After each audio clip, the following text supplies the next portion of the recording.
Hi, this is Mr. Conboy with Speciation Part 2. Only watch this if you've watched and taken notes about Speciation Part 1.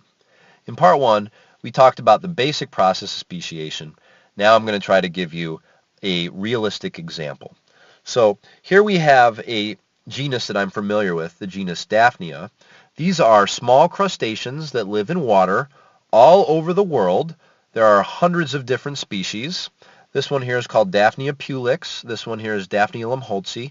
You can see that their difference is essentially in their shape. This one here has these long spikes, which makes it relatively unusual for Daphnia. They're pretty small, so they're eaten by baby insects, specifically larvae, and also by small fish.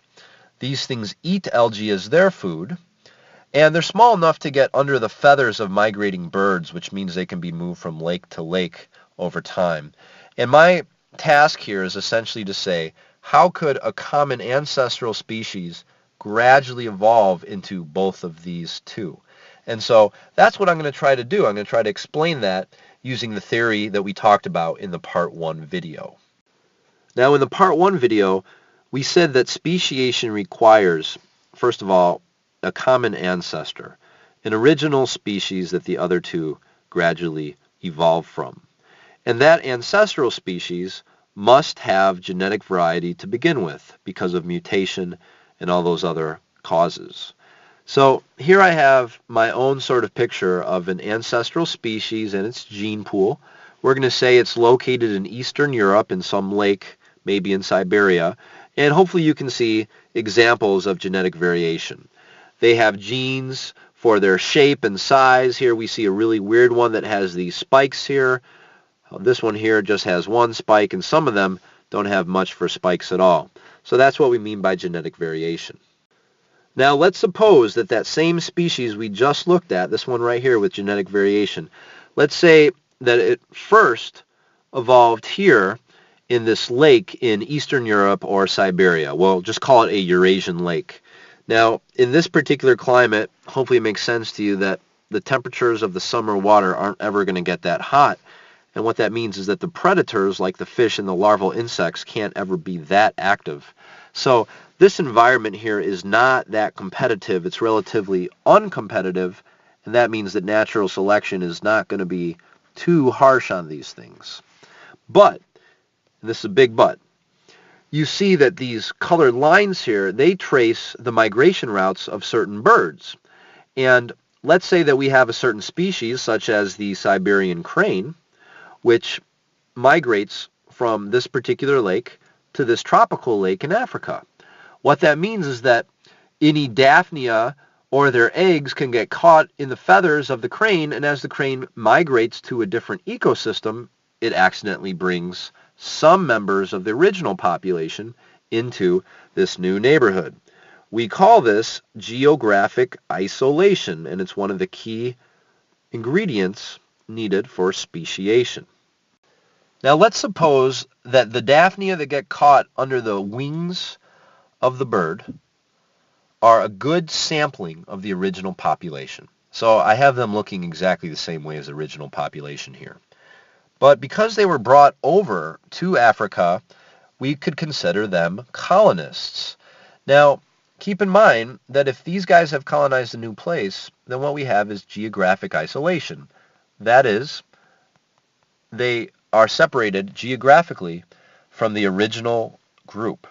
This is one of the key ingredients of speciation. So the bird has brought them over to this brand new neighborhood, which you can imagine is not a very friendly neighborhood for the Daphnia. The waters in tropical Africa are much warmer.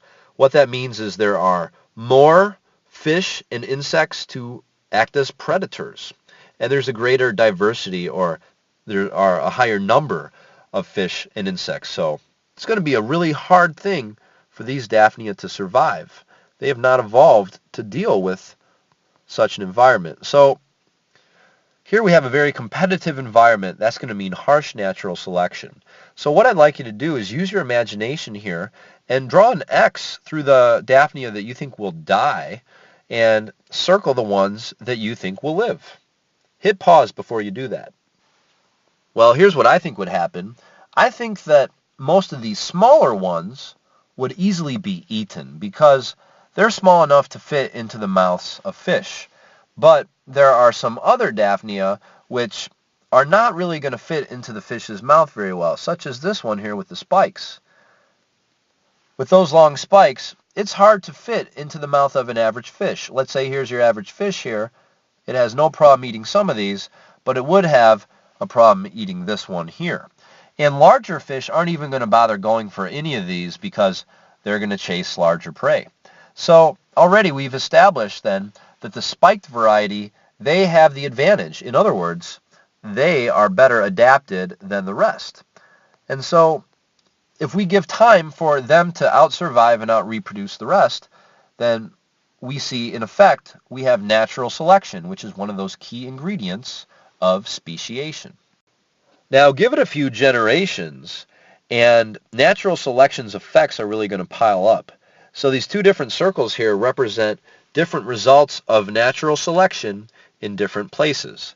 Remember, in the part 1 video, we talked about how geographic isolation splits up an original group into 2 or more groups, and that natural selection takes over and changes them in different ways. Well, now you can see a specific example of that. Here you have the African population over time. If only the spiked individuals are the ones that survive the fish and the other predators, then that means that only the spiked really got to reproduce much. So this whole group ends up being mostly spiked. The ones over here from Eurasia, if they weren't under much pressure to begin with, then being spiked wouldn't be a big advantage. And what that would mean is that the population would be relatively stable. The idea is that less competitive environments mean a little bit less natural selection. So we could say those are unspiked. So over time, they already look different. So now here's the key question. They don't look that similar anymore. Does that mean that they're different species yet? In other words, let's pay attention to this key question here. They sure seem to look different, but what else must be true about the two populations for them to be considered different species? Well, the key is that they must be reproductively isolated if we're going to say that they're different species. And we haven't yet shown that they are. So that's something we still have to talk about.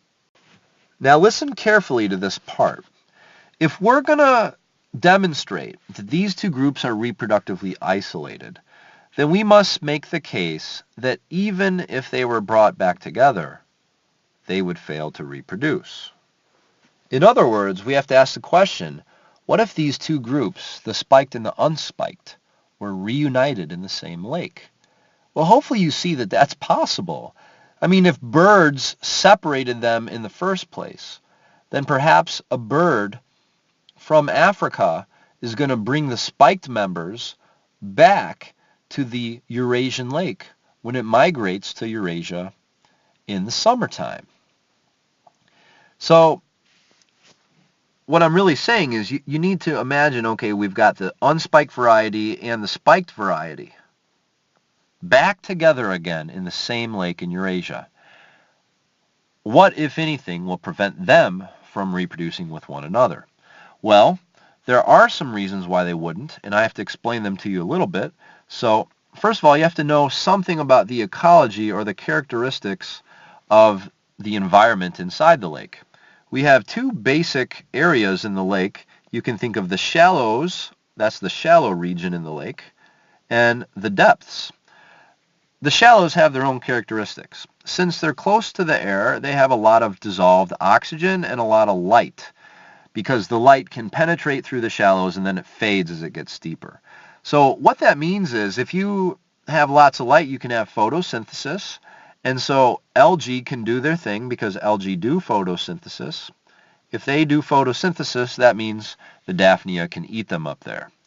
The problem is that if there's a lot of light, then it's easy for fish that can see well to find and eat the Daphnia. So that's a problem. Now, in the depths, we have a different set of characteristics. The depths are farther away from the air, so they're low in DO, or low in dissolved oxygen. They don't have much light, so it's a dark place. But what that means is that there's really not any photosynthesis going on here because you can't do that without light. So without photosynthesis, you have less algae or less food for the Daphnia, but it's also a great place to hide from fish because fish can't see very well where it's dark. So let's think about how all that stuff applies. So now the real question is, will these two reunited groups actually reproduce? I hope you see how this question down here is so essential, because it's all about reproduction when you decide whether or not two groups are the same species. Now, before we think about reproduction, we have to consider the fact that there are two things that most organisms have to worry a lot more about before they get to reproduction, and that is how to get food and how to stay protected. So here's what I'd like you to do. I'd like you to think about this group here on the left, and I'd like you to think about where in the lake should it spend its time and during what part of the day in order to both be fed and be protected. And you might have to look at your notes from the previous slide to think about that. Then do the same thing for this group over here.